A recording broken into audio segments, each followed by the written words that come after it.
por alguns motivos. Um deles é, todos esses elementos que eu apontei, não sou só eu que sei disso, né? Todos os investidores estrangeiros sabem e querem estar no Brasil e querem investir no Brasil. Então, o fluxo, a entrada de recursos em busca do real aumenta. De novo, mais gente quer aquilo, mais caro fica. Então, a nossa moeda tem que valer mais pelo aquilo que a gente é. A moeda nada mais reflete do que a nossa própria economia. Ou seja, uma moeda valer mais é porque a gente vale mais, né? Obviamente que isso tem outros custos, né? Como na hora da gente exportar. Mas essa aqui é a leitura que a gente faz do movimento que está acontecendo. Além disso, se eu estou vendendo mais, né, fisicamente do que comprando, entram mais recursos do que saem. De novo, é a mesma lei de oferta e procura. Portanto, a nossa visão é que esse movimento de apreciação do real, ele fica aonde? Na nossa maneira de ver, tudo que tinha que andar, já andou. A gente está com um câmbio de 1,80 para esse ano,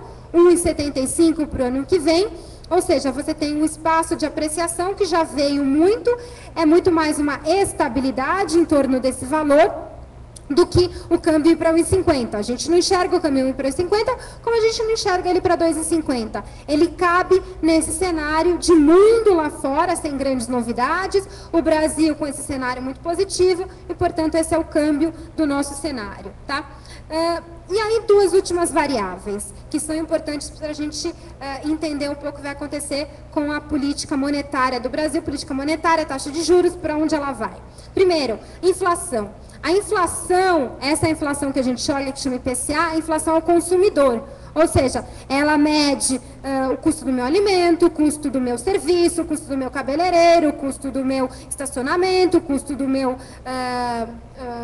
fornecedor de peças, o custo do meu cara eletricista, o custo do meu ônibus, ou seja, é a cesta de consumo do consumidor, por isso chama IPCA, que é a inflação ao consumidor.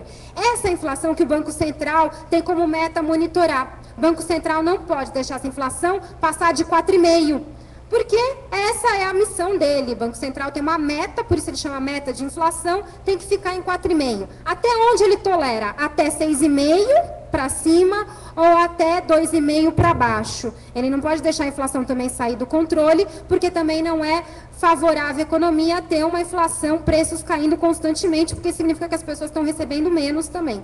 Então, ele tem que controlar ali nos 4,5%. O que a gente está vendo? A mesma história da moeda. Quando mais gente procura uma coisa, ela fica mais cara. Na crise foi o contrário. Tinha menos gente procurando as coisas até caíram de preço. E reparem que aquela curva mostra exatamente isso. Se a gente está vendo uma economia aquecendo nos próximos meses, em especial no próximo ano, e aquecendo de forma até, como a gente tem dito, de forma incendiária, porque o consumidor brasileiro continua querendo consumir o que ele queria consumir há 1 ano, 2 anos atrás, os preços vão voltar de alguma medida a subir. E principalmente os preços de serviço. E aí, preço de serviço são todos esses preços que eu falei. É desde o meu prestador de serviços, desde o meu funcionário, desde o meu cabeleireiro, da minha manicure, do meu estacionamento, do meu cinema, do meu restaurante. Todos esses preços têm uma capacidade de reação muito grande à renda. As pessoas consomem, tem mais gente indo no meu restaurante, eu vou cair de preço? Não vou até subir. O cinema começa a ter fila, eu subo o preço do cinema. Tem mais gente querendo cortar o cabelo, eu subo o preço. Então, é essa maneira como a gente vê. A inflação, que tem uma capacidade muito difícil de cair no Brasil, a nossa herança para subir preço é enorme. Para cair o preço, a gente pensa 20 vezes para reajustar, mas para subir não precisa nem pensar uma, a gente já reajusta. Essa capacidade, né, ou essa dificuldade até de mexer com os preços, faz com que a gente tenha uma retomada da inflação ano que vem. E o que o Banco Central faz diante disso? O Banco Central vai ver uma economia forte, a ponto de fazer com que a inflação saia do controle dele.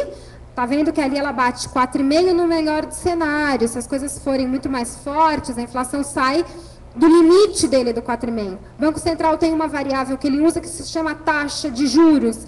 A mesma taxa de juros que ele cortou agora na crise para fazer com que a economia voltasse a aquecer, ele vai ter que fazer um ajuste.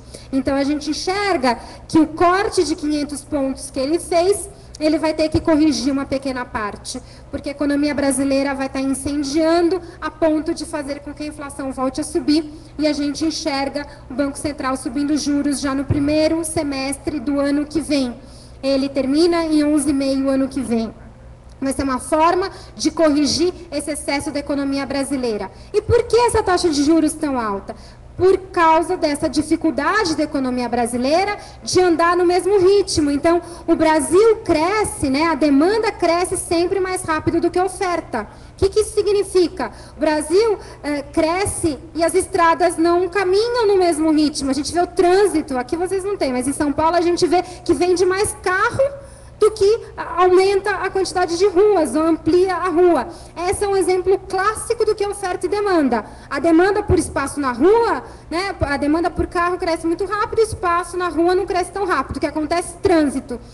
Na economia é uma coisa muito parecida, o consumo cresce mais rápido do que a oferta e não dá trânsito, mas dá inflação. E o Banco Central não pode ver a inflação chegar a 4, porque se chegar a 4, chega a 5, se chegar a 5, chega a 6, e ele controla via taxa de juros, que seria um rodízio em São Paulo, que a gente não pode andar uma vez por semana na rua. Então esse é o custo de você ter um crescimento ainda de forma desestrutural. Qual será a solução disso? É uma solução não de 1 ou 2 anos. O Brasil ainda tem uma série de coisas